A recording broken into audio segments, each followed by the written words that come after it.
the beginning of the movie, a dog named Buck is shown. Here, a man calls him saying, "Come here, Buck, take this bun," and gives him a small piece. But Buck takes a big piece and walks away. On the way, two men are carrying a big ice bar. Instead of drinking water, Buck enjoys licking the ice bar and walks away happily. And a girl from behind asks him to take the newspaper. This is the housekeeper of Buck's owner. Buck takes the newspaper from the newspaper delivery person that day. On the way, a mailman is riding a bicycle. As soon as Buck sees him, he leaves the newspaper there and starts following him. A man from behind sees Buck and picks up the newspaper. It says that a hefty amount will be given to anyone who brings this breed of dog. Reading it, the man sees Buck. Buck doesn't stop following the mailman, and a little further, the poor mailman falls down. He says to the housekeeper, "Madam, please control the dog. Will you get me killed?" The girl tells Buck, "Buck, go home and wake everyone up, good boy." Instead of waking everyone up at home, Buck is torturing them. He jumps onto their beds and tosses them into the air. The cooks there also hide all the food as soon as they hear Buck's voice. Now, when Buck quickly enters the kitchen, there is nothing to be seen to eat. Poor Buck looks helpless as he watches the servants, but they ignore him and chase him out. Then Buck's owner takes him outside the house and closes the door.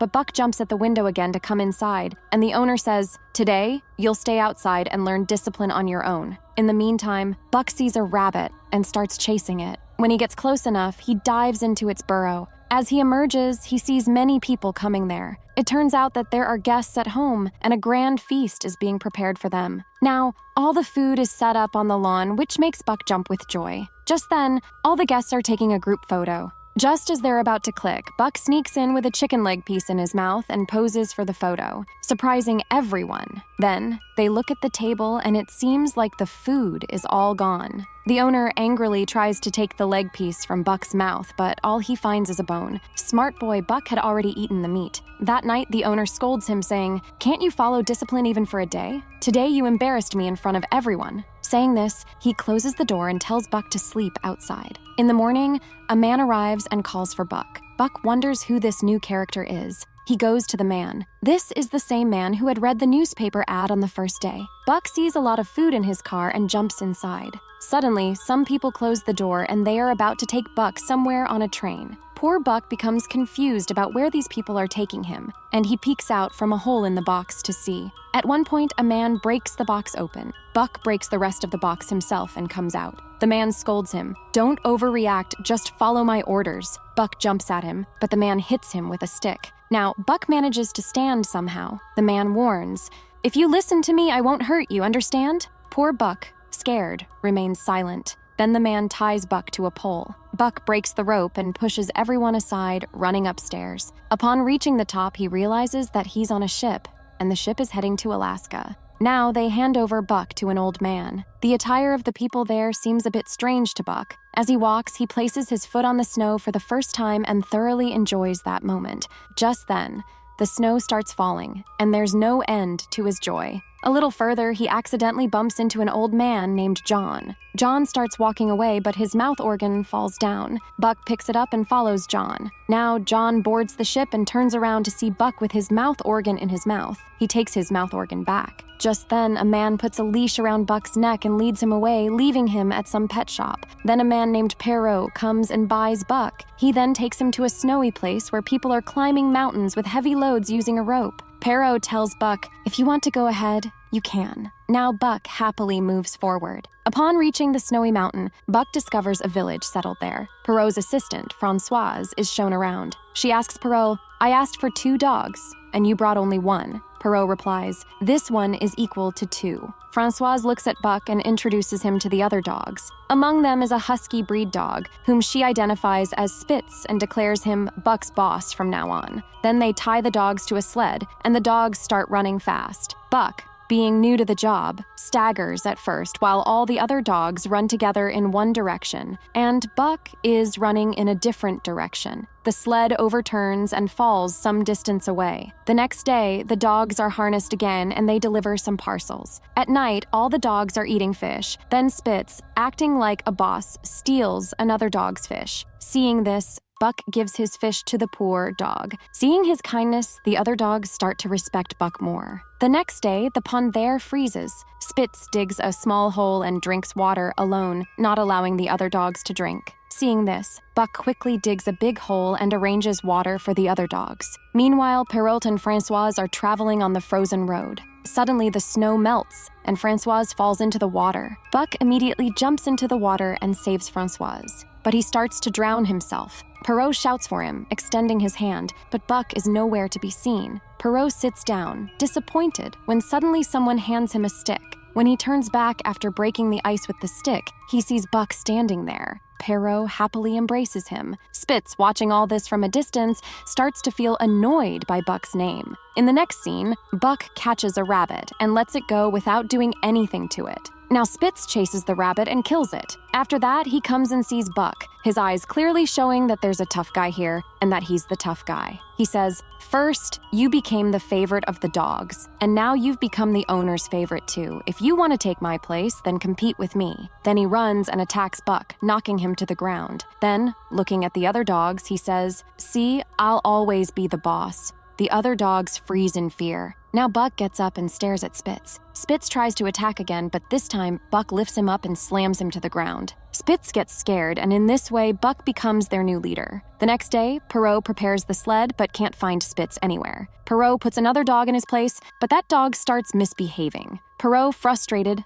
leaves. Just then, Buck comes and stands in Spitz's place. Perrault praises him and puts a belt on him, and as soon as he says, "Get set, go," Buck and his companions start running fast. There are many reindeers running around, and amidst the reindeers, Buck's team is pulling their vehicle. If this scene isn't epic, then what else can we say? Just then, tons of snow come rushing down from the mountain. As Buck runs for his life, he's scheming something. Perrault is yelling, but Buck dashes straight toward the mountain. Below the mountain, there's a cave, and Buck's team swiftly crosses it, and off they go to the other side. That's how our clever Buck saves everyone. Then they race towards their destination. But upon seeing people there, Buck suddenly hits the brakes. He doesn't know that in the next second, all the dogs are about to crash into him. That sight makes us laugh too. That's when Perrault informs Buck that they don't just deliver letters. Instead, they deliver packages containing many people's joys, sorrows, love, and various emotions. And this is not just our job, but our responsibility. The next day, when Buck sees John there, he suddenly stops and his companions stop too. But due to the sudden jerk, Perrault falls down and asks, "Why do you always hit the brakes suddenly, Buck?" Just then, John hands over a letter and says, "Sorry, I'm late. Please give this letter to my wife." Buck hands the letter to Perrault, and now the story moves forward. One day, Perrault receives a letter informing him that the delivery service has been discontinued, and he won't be given any more work. He shares this with Buck and says that now there's news of a service called Telegram coming here. From now on, he will have to take care of his teammates. Saying this, Perrault and Françoise leave sadly. Buck and his companions also become sad. Then a man named Hal comes and ties everyone up with his sled and loads a lot of heavy items into the sled. Buck's team is not able to pull the sled at all. Hal seems about to hit Buck with a stick when John comes and stands there, calming him down. Then he sees that the sled is stuck in a hole and says that they were about to beat the poor dog without even seeing this. Saying this, he releases the sled, and then Buck's team pulls the sled. They are seen climbing a hill in the distance, but Buck's team cannot bear such a heavy load. All the dogs become exhausted and sadly collapse. Then Hal ruthlessly strikes them, but they don't get up.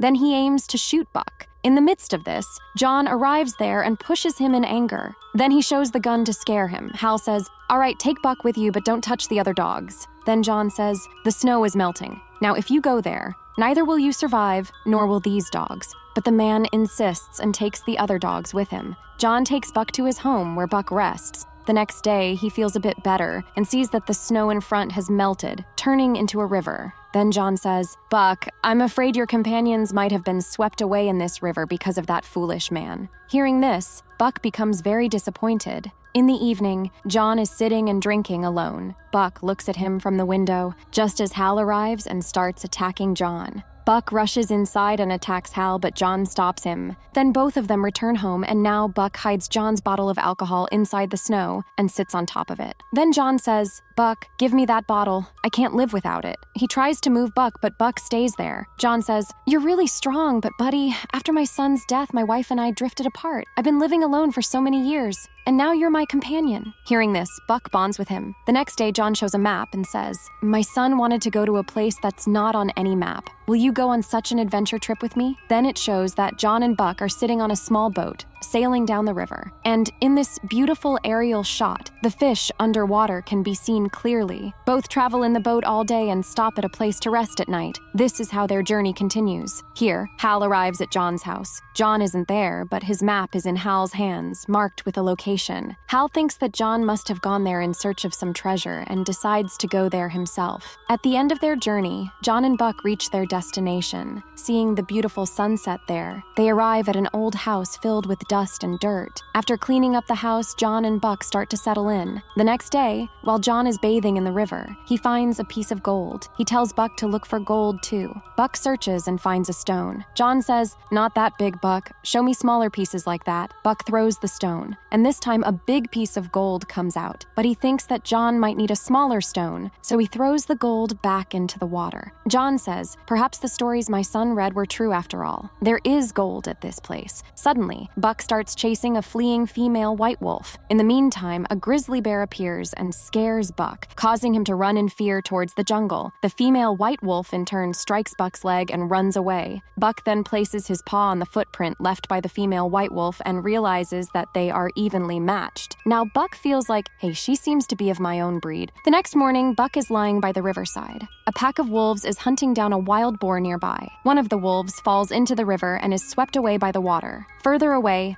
a tree has fallen, and the wolf catches hold of it. In that moment, Buck quickly rushes over, turns the fallen tree towards the ground, and saves it. Now, all the wolves become Buck's friends. They teach Buck how to hunt, and he becomes skilled in everything. He hunts other animals, birds, and fish as well, but he always brings his catch to John. Laughing, John says, "Buddy, your style make it seem like you'll turn me into a primitive man." John sees that Buck has found companionship with the female white wolf and has found his life partner. That night, he tells Buck, "This world is very cruel, and no one can predict what tomorrow will bring. I never thought I would lose my son, but today I live alone without him, and now I am old. Be happy with your life partner. Don't get caught up in human troubles. Now my end has come, and I will take my last breath here." Saying this, he walks inside the house. Buck starts living in the jungle with the wolves. Now it is shown that the old house is burning. Seeing this, Buck rushes out of the jungle towards the house. In the meantime, Hal shoots John and asks him for the piece of gold. John gives him the gold, but after taking it, Hal goes to shoot him again. In that moment, Buck attacks him. Hal shows him the stick, but Buck grabs the stick with his mouth, and along with the stick, he drags Hal back into the burning house. Leaving him there, Buck returns to John. Tears fill John's eyes as he says, "Buck, you've come back for me. My time has come. You go and be happy with your companions." Saying this,